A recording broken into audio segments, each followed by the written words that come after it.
Now, I know, like I'm Native American, but I'm not that Native, right? I didn't grow up in the culture. So I've only been Native for like 8 years now. You know what I mean? I didn't grow up in it, which is tough. Like people in Wisconsin, you know, this community's here. In Pittsburgh, it doesn't exist. In Pittsburgh, I might as well have been half dinosaur. It's fucking weird. But like the problem I have since I moved to Minneapolis is I've had to deal with a lot of woke racists. Like liberal racist, you know what I mean? Like if you're just a blatant racist that hates me, I can deal with that. That's fine. I'm used to that, right? Like I got a hat and some tattoos. Cool. I'll see you when the war starts. We're fine. I'll see you later. That's cool. The problem I have is when like they're passively racist. You know what I mean? Like, oh, I love all Native Americans. I do. You know, they can't come in my house. They drink and steal. But I love, they're so great. Like the kind that want to be a part of something but still don't get it. Like Tom Cruise in The Last Samurai kind of racist. Well, like they're kind of part of a culture. They learn all they need to do. Those guys die off quietly and they get to be the hero. That kind of dream, right? Like the kind of people that have a coexist sticker on their car type of assholes. I know I'm hitting some people in the room. Let me explain. It's a bumper sticker that spells out coexist using different religious symbols, all kinds. Now, one of the few things all religions have in common is that they ask, don't use our symbols in weird and ironic ways. So when these people go, I don't get why these religions don't like us, it's because you're an asshole, dreadlocks. That's a problem. Meet them halfway is all I'm saying, right? Like this is the kind of racist where like a white person will go to a yoga studio and learn the term namaste, which means the spirit in me recognizes the spirit in you. And they'll learn that from another white person and assume for some reason that's the truth. They learn this East Indian word, they learn this culture, and they'll go and say that to a Mexican guy. Like that kind of racist, you know what I mean? Namaste. Okay, puta? Like that kind of dumb. You with me? Okay. Now, like I said, I'm not that native, but I'm trying. I've been trying to learn my culture. It's tough because I've been doing it later in life. Like, I'm trying to learn my language. I learned enough Lakota basically to say, like, hello, and I'm a potato. That's... Wabado is I'm a potato. Yabado is you're a potato. Wabado P, we all potatoes. That's kind of how it works. Now, what happens to me, I live in Minnesota now. Now, my tribe is in South Dakota. I live in Minnesota, and I go to a coffee shop where someone finds out I'm Native American, and they've had a Native friend, so they're super excited. And they come up to me, and they go, oh, you're Native American? Miigwech. That means thank you in Ojibwe, which is the tribe in Minnesota. I didn't know any of that when she said it, because I'm not Ojibwe, part of the tribe of Minnesota. Now, if she would apologize, it'd be fine, but that's not what happens.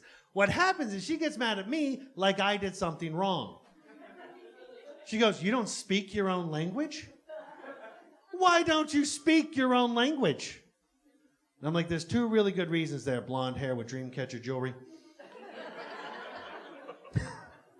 Reason number one, my grandmother, Lois Spottedbear, when she became of age, Lois Spottedbear, when she came of age, she moved from South Dakota to find a better life in the 1950s, where she moved to inner city Pittsburgh, and she married a black man.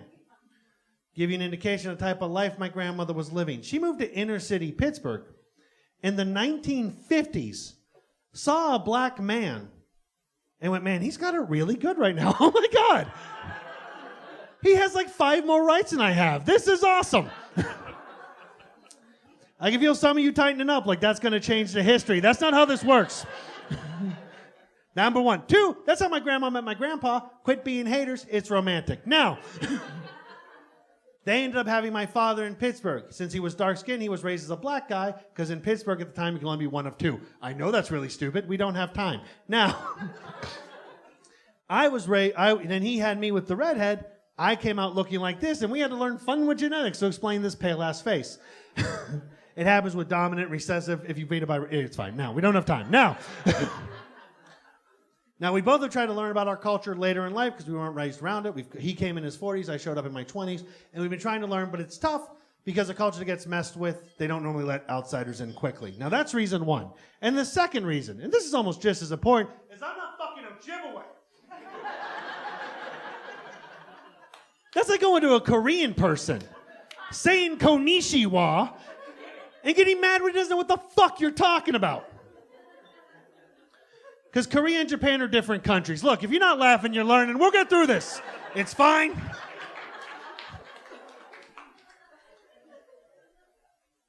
Now, because I'm kind of native, I sometimes have to take hits from my native friends.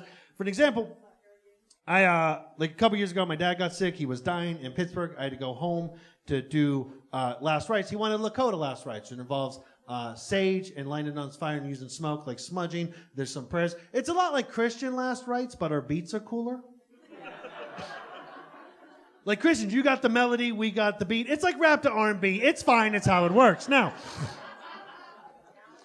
I have to do the ceremony, which is fine. I had to learn the stuff, which is cool. But I also had to get the nursing staff to agree to it because, like, it's hard to, like, light fire in a hospital. Which I'm allowed to do because of the Freedom of Native American Religious Act of 1975. I know 1975 is like way late in the country, full of religious freedom for me to have that, but we don't have time for that either. Let's keep going. Now, let's not make it sad. Now, I'm a registered Native American. I have a Native American card because for some reason in this country, I fucking need that. And I went up. I ran up and I pulled that shit out to the nursing staff like a badge. I'm like, hey, I'm Native American. And we're doing this ceremony. And it worked. There was no reason. They're like, well, he has a ponytail. This checks out. This checks out.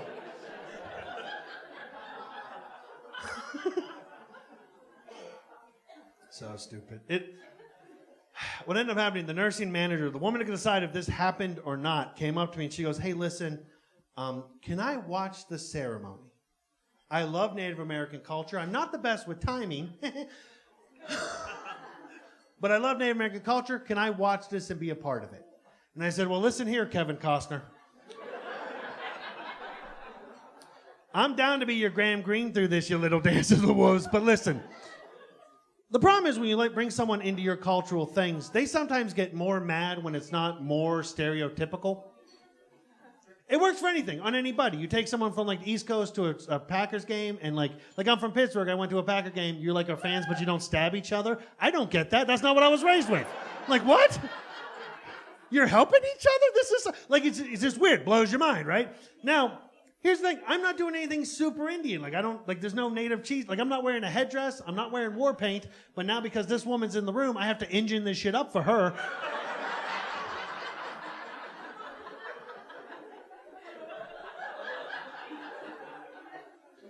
So I start doing the prayers. I learned the prayers to do it properly. I lit the sage. I'm going around. You have to go around the person to, like, cleanse them. This, again, the Catholics have the same thing. It's whatever. So I'm doing it. And here's the thing. I'm a comic, which means I'm a smartass. And I'm willing to risk my life and others for things I find funny. Right? It's the thing I've just learned, right? Now, I don't know if, like, the religious aspect, like, if when they talk about ancestors and native culture, I don't know if it's like Mulan, where they're, like, up in a tower watching. I'll explain why. Because what happened was, anytime I went near the nurse when I was doing this sage, what I did was I started calling myself a potato. Wabado. Wabado. Now, if my ancestors are up on that tower or that thing watching, I figure one of two things is going to happen. One, they're going to find it funny, and when I die, we're going to have a good fucking laugh, all right? Or two, worst case, I die in a poltergeist movie. Either way, I'm down to go, right? Let's fucking go. Now, I get done with the ceremony. Everything goes off great. The nurse manager comes up to me. She thanks me for doing it and thanks me for letting me be part of it. I said, no problem. She just goes, listen, I have one question. What does Wabado mean?